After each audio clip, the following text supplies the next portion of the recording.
केंद्रीय वित्त मंत्री निर्मला सीतारमण ने शनिवार को बजट 2025-26 संसद में पेश किया। आम लोगों से लेकर देश के अन्नदाता तक को इस बजट का काफी इंतजार था। अपने बजट भाषण के दौरान वित्त मंत्री निर्मला सीतारमण ने जहां एक तरफ किसानों के लिए योजना शुरू करने की घोषणा की, तो वहीं दूसरी तरफ एमएसएमई क्रेडिट कार्ड धारकों के लिए भी बड़ा ऐलान किया। ऐसे में अगर आप भी इस क्रेडिट कार्ड का इस्तेमाल करते हैं तो ये खबर आपके लिए है। आइए जानते हैं कि वित्त मंत्री ने एमएसएमई क्रेडिट कार्ड धारकों के लिए क्या ऐलान किया। आपको बता दें कि अपने बजट भाषण में वित्त मंत्री ने ऐलान किया कि एमएसएमई क्रेडिट गारंटी कवर को 5 करोड़ रुपए से बढ़ाकर 10 करोड़ रुपए किया जा रहा है।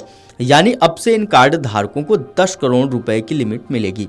वहीं इससे अगले 5 वर्षों में अतिरिक्त 1.5 लाख रुपए का क्रेडिट देने का भी ऐलान किया।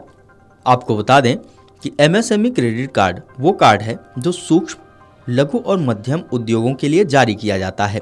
इस क्रेडिट कार्ड के जरिए एमएसएमई को उनके कारोबार के खर्चों को पूरा करने के लिए आसान भुगतान का जरिया है। इसके साथ ही वित्त मंत्री ने शिक्षा, रोजगार, महिलाओं और किसानों के लिए भी बड़ी घोषणाएं की। वित्त मंत्री ने बताया कि एआई शिक्षा के लिए उत्कृष्ट संस्थान की संस्थापना की जाएगी। मेडिकल कॉलेजों में 10,000 अतिरिक्त सीटें बढ़ाई जाएंगी। सभी जिला अस्पतालों में डे केयर कैंसर सेंटर बनाए जाएंगे। 2025-26 में ऐसे 200 सेंटर बनाने की बात कही गई है। वित्त मंत्री ने स्कूलों और उच्च शिक्षण संस्थानों के लिए डिजिटल किताबें उपलब्ध कराने की बात कही।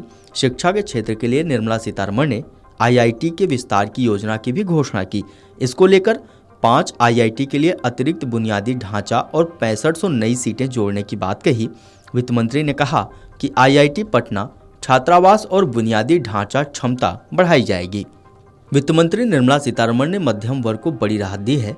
अब 12 लाख रुपए तक की आमदनी आयकर के दायरे से बाहर हो गई। वित्त मंत्री ने प्रत्यक्ष कर पर बजट में कहा कि नए आयकर विधेयक में न्याय की भावना को प्रमुखता दी जाएगी। बजट भाषण में वित्त मंत्री ने कहा कि 12 लाख रुपए तक की आमदनी पर अब कोई आयकर नहीं लगेगा। इसमें जब स्टैंडर्ड डिडक्शन भी जोड़ देंगे तो वेतन भोगी लोगों के लिए 12.75 लाख रुपए की कर योग्य आय पर कोई टैक्स नहीं लगेगा। वित्त मंत्री ने कहा कि इस फैसले से मध्यम वर्ग पर करों को काफी हद तक कम करने में मदद मिलेगी। उनके पास अधिक पैसा छोड़ने, घरेलू खपत, बचत और निवेश बढ़ाने का मौका होगा। इसके साथ ही वित्त मंत्री ने बजट में किसानों के लिए प्रधानमंत्री धन धान्य योजना का ऐलान किया है। उन्होंने कहा कि प्रधानमंत्री धन धान्य कृषि योजना के तहत ऐसे 100 जिलों को चुना जाएगा जिस पर कृषि उत्पादकता कम है।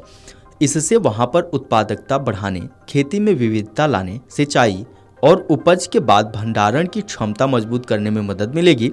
इस योजना से 1.7 करोड़ किसानों को लाभ होगा। इसके दायरे में सभी तरह के किसान आएंगे। कृषि के अच्छे तरीकों को अपनाने पर जोर दिया जाएगा। इसके साथ ही किसान क्रेडिट कार्ड की लिमिट बढ़ाकर 5 लाख रुपए कर दी गई है। बजट 2025 में बिहार को खास तवज्जो दी गई है। इसमें मखाना बोर्ड की स्थापना, पश्चिमी कोसी नहर के लिए वित्तीय सहायता और आईआईटी पटना की क्षमता में विस्तार सहित कई बड़े ऐलान किए गए हैं। यह ऐलान इसलिए भी अहम है क्योंकि बिहार में इस साल के अंत में विधानसभा चुनाव होने हैं। मौजूदा वक्त में बिहार में जनता दल यूनाइटेड और भाजपा के गठबंधन वाली सरकार है। लोकसभा में इस वित्त वर्ष का आम बजट पेश करते हुए वित्त मंत्री ने यह भी घोषणा की कि केंद्र भविष्य की जरूरतों को पूरा करने के लिए राज्य में ग्रीनफील्ड हवाई अड्डों के निर्माण के अलावा बिहार में एक राष्ट्रीय खाद्य प्रौद्योगिकी, उद्यमिता और प्रबंधन संस्थान का स्थापना करेगा। Video desk अमरउजाला.com। अमर उजाला जीवांजलि के सारथी की मदद लें और महाकुंभ में स्नान जरूर करें।